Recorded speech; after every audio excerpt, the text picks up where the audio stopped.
విఘ్నేశ్వర షణ్ముఖ పార్వతీ సమేత పరమేశ్వరాయ మహా.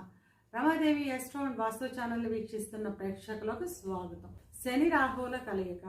ఈ శని రాహువుల కలయిక అనేది మన షష్టగ్రహ కూటమి గురించి చెప్పుకున్నప్పుడు కూడా చెప్పుకున్నాం. శని రాహువుల కలయిక అనేది చాలా ఇబ్బందికరమైన కలయిక. రెండు పాపగ్రహాలు, అంటే శని ఒకడు ఇబ్బంది పెట్టే గ్రహమే, రాహు విడిగా ఉన్నా కూడా ఇబ్బంది పెట్టే గ్రహమే. ఈ రెండు కలయిక అనేది మరింత ఇబ్బందిని అధికం చేసే యుతి అన్నమాట. ఈ రెండు గ్రహాలు కలయిక వల్ల ఎవరెవరికి యోగదాయకంగా ఉంది, ఎవరికి మిశ్రమ ఫలితాలు ఉన్నాయి, ఎవరికి రాజయోగాన్ని ఇస్తుంది చూద్దాం. శని రాహువుల కలయిక ఇబ్బంది అంటున్నారు, రాజయోగాన్ని కూడా ఇస్తుందా అని అనుమానం రావచ్చు. శని రాహువులు ఇద్దరూ కలిసి యోగిస్తే ఇబ్బందినే కాదు, యోగించినా కూడా ఓవర్ నైట్ వీడు స్టార్ అయిపోయాడు, ఓవర్ నైట్ వీడు కోటీశ్వరుడు అయిపోయాడు అనుకుంటాం కదా. ఇలాంటి దానికి కూడా ఈ శని రాహువులు కలిసి యోగిస్తేనే జరిగే అవకాశం ఉంటుంది. ఎవరెవరికి యోగిస్తున్నాడు, ఎవరెవరికి ఇబ్బంది పెడుతున్నాడు చూద్దాం.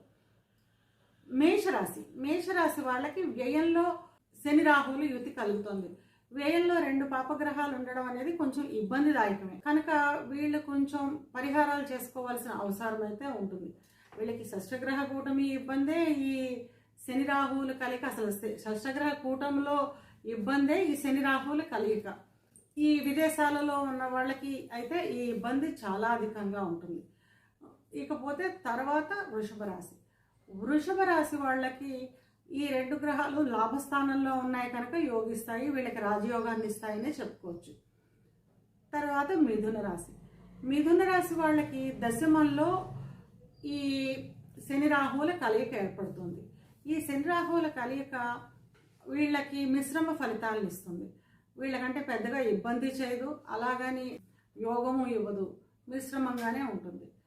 తర్వాతది కర్కాటక రాశి. ఈ కర్కాటక రాశి వాళ్ళకి కూడా మిశ్రమ ఫలితాలనే ఇస్తుంది. తర్వాతది సింహరాశి వాళ్ళకి మాత్రం ఈ శని రాహువుల కలయిక అనేది అష్టమంలో ఏర్పడుతుంది. అష్టమంలో పాపగ్రహాలు చాలా ఇబ్బందిని కలిగించే అవకాశం ఉంటుంది. ఆరోగ్య రీత్యా కూడా వీళ్ళకి ఇబ్బంది కలిగే అవకాశం ఉంటుంది. వీళ్ళు ఆరోగ్యం విషయంలో, ఉద్యోగం విషయంలో, నిర్ణయాలు తీసుకునే విషయంలో చాలా ఆచితూచి అడిగేయాల్సిన అవసరం అయితే ఉంటుంది. తర్వాతది కన్యారాశి వాళ్ళకి సప్తమంలో శని రాహువుల కలయిక వల్ల పెద్దగా ఇబ్బంది ఉండేది ఏమి లేదు. అయినా కన్యారాశి వాళ్ళకి గురుదృష్టి ఉంది కాబట్టి గురువు వీళ్ళని రక్షిస్తూ ఉంటాడని చెప్పుకోవచ్చు. గురుదృష్టి ఉన్నప్పుడు ఇలాంటి ఇబ్బందులు ఏమి ఇబ్బంది పెట్టే అవకాశం ఉండదన్నమాట. తర్వాతది తులారాశి వాళ్ళకి కూడా యోగాన్నే ఇస్తుంది ఈ కలయిక. తులారాశి వాళ్ళకి కూడా ఎప్పటి నుంచో ఆగిపోయిన ప్రమోషన్లు వచ్చేసే అవకాశం ఉంటుంది, లేదా ఆస్తుల రూపేణా రావాల్సిన ఆస్తులు వచ్చేసే అవకాశం ఉంటుంది. తులారాశి వాళ్ళకి కూడా యోగదాయకంగానే ఉంటుంది. తర్వాతది వృశ్చిక రాశి వాళ్ళకి అప్పటి వరకు అర్ధాష్టమ శనితో ఇబ్బంది పడుతున్నారు. ఈ అర్ధాష్టమ శని పోయి వీళ్ళకి కూడా యోగదాయకంగా మారే రోజులుగానే చెప్పుకోవచ్చు. పంచమంలో శని రాహువుల కలయిక అనేది వీళ్ళకి కొంచెం ఆలోచన శక్తిని తగ్గించే అవకాశం ఉంటుంది తప్పితే వీళ్ళకి బాగానే ఉంది. ఈ 2 నెలలు, ఈ 53 రోజులు కూడా వీళ్ళు కొత్త నిర్ణయాలు ఏమీ తీసుకోకుండా ఉండడం అనేది చాలా మంచిది. తర్వాత ధనురాశి వాళ్ళకి అర్ధాష్టమంలో ఈ గ్రహాల కలయిక. అర్ధాష్టమంలో అనేది కొంచెం ఇంటిలో చిక్కులు చికాకులు అధికమయ్యే అవకాశం ఉంటుంది. వాహనాలతో కొంచెం జాగ్రత్తగా ఉండవలసిన అవసరం ఉంటుంది కనుక వీళ్ళు కూడా కొంచెం జాగ్రత్తగా ఉండాలి. తర్వాత మకర రాశి వాళ్ళకి కూడా ఏలినాటి శని పూర్తయి తృతీయంలోకి ప్రవేశిస్తున్నాడు. శని ప్రవేశించి రాహువుతో కలయిక పెద్దగా ఇబ్బంది పెట్టేది ఏముండదు, మిశ్రమ ఫలితాలే ఉంటుంది. తర్వాత కుంభరాశి వాళ్ళకి చిన్న చిన్న చికాకులు అయితే ఉంటాయి. ధన ఆదాయం మీద, ఖర్చుల మీద ఈ ప్రభావం అయితే ఉంటుంది. కుంభరాశి వాళ్ళు కూడా కొంచెం జాగ్రత్తగా ఉండవలసిన అవసరం అయితే ఉంది. ఇకపోతే మీనరాశిలోనే శని రాహువులు కలిసి ఉంటున్నారు. అంటే వాళ్ళ చంద్రరాశిలోనే వాళ్ళ చంద్రుడు ఎక్కడ ఉంటాడో అక్కడే ఈ శని రాహువుల కలయిక. శని రాహువుల కలయిక విపరీత ధోరణికి దారితీసే అవకాశం ఉంటుంది. ఇది పూర్తిగా 53 రోజులు, అంటే మే 18వ తారీఖు వరకు ఈ కలయిక ఉంటుంది.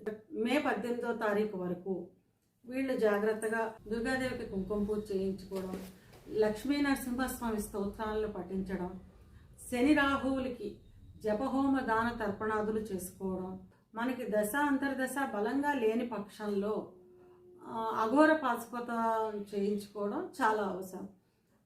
అధికంగా ఈ 12 రాశుల్లోనూ అధికంగా ఇబ్బంది పెట్టే రాశి మీనరాశి. మీనరాశి వాళ్ళే ఇబ్బంది అధికంగా పడుతున్నారనమాట ఈ శని రాహువుల కలయిక వల్ల. కనుక మీనరాశి వాళ్ళు కొంచెం పరిహారం చేసుకోవాల్సిన అవసరం అయితే చాలా అధికంగా ఉంది. యోగించే రాశులు వృషభము, తుల, మకర రాశుల వాళ్ళకి శని రాహువుల కలయిక యోగిస్తుంది. మిశ్రమంగా ఉండేది ఎవరికి? మిథునము, కర్కాటకము, కన్య, వృశ్చికము, మకర కుంభాలకి సామాన్యమైన ఫలితాలు, మిశ్రమ ఫలితాలు ఉంటాయి. ఇక అధికంగా ఇబ్బంది పెట్టేది ఎవరినంటే మేషము, మీనం, సింహం, ధనుసు రాశుల వాళ్ళు ఎవరైతే ఉన్నారో ఈ 4 రాశుల వాళ్ళు శని రాహువులకి శాంతులు చేయించుకోవడం, వాళ్ళ దశ అంతర్దశ వాళ్ళ పరిస్థితిని చూసుకొని అవి బాగోలేని పక్షంలో, బలంగా లేని పక్షంలో అఘోర పాశుపతం చేయించుకోవడం చాలా అవసరం.